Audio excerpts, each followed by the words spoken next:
Okay guys, so this is going to be a very quick tutorial for you. I'm just playing with these shades lately, these berries and blues, and I'm going to be using a lot of shades from Anastasia Beverly Hills. But first, I'm going to do my face routine first, and I've been loving these combos lately, which is my Nars All Day Luminous Weightless Foundation.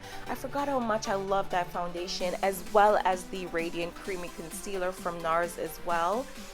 I just ordered another one because I've been neglecting this concealer and I realized that it's my favorite. I've been using it for a couple of years and I don't know, I've just been loving it. If you haven't tried it, it's honestly just the best concealer. It's not radiant, it's not dewy, it does set, but it just gives you such a beautiful under eye brightness.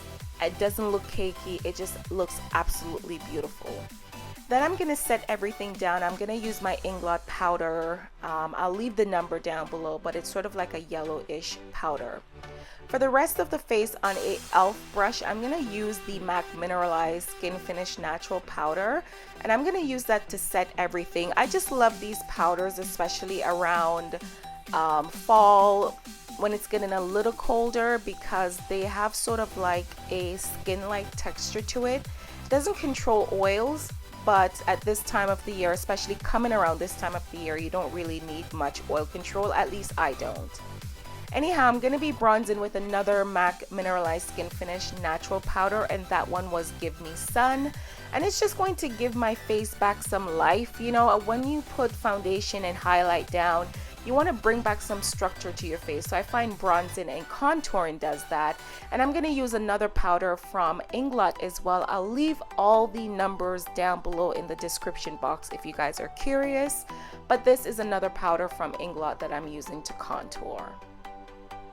For the eyes, I'm going to be using a lot of the Anastasia Beverly Hills eyeshadows. Such a mouthful.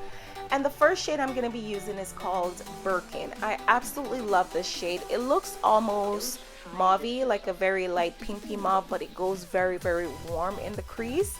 I am also going to be using Aubergine from the Artist Palette from Anastasia as well. You can use Dusty Rose, which is in the same exact palette, but I find that Birkin gives me a warmer crease, which I actually like better. And of course, you want to go back in and make sure everything is blended. On a smaller crease brush, I'm going to use another Anastasia shade. All the eyeshadows are Anastasia, FYI. And this shade is called Beauty Mark. I'm obsessed with this shade. Honestly, I could do this look every day, but just use different lid colors. Like, I think that I have this thing going on right now where I just wake up and I want to do berry eyes and dark lips and different shades on my lids. I don't know what's happening. Maybe I'm looking forward to fall, but I usually don't look forward to fall, so I just think it's just a makeup thing that I'm going through right now.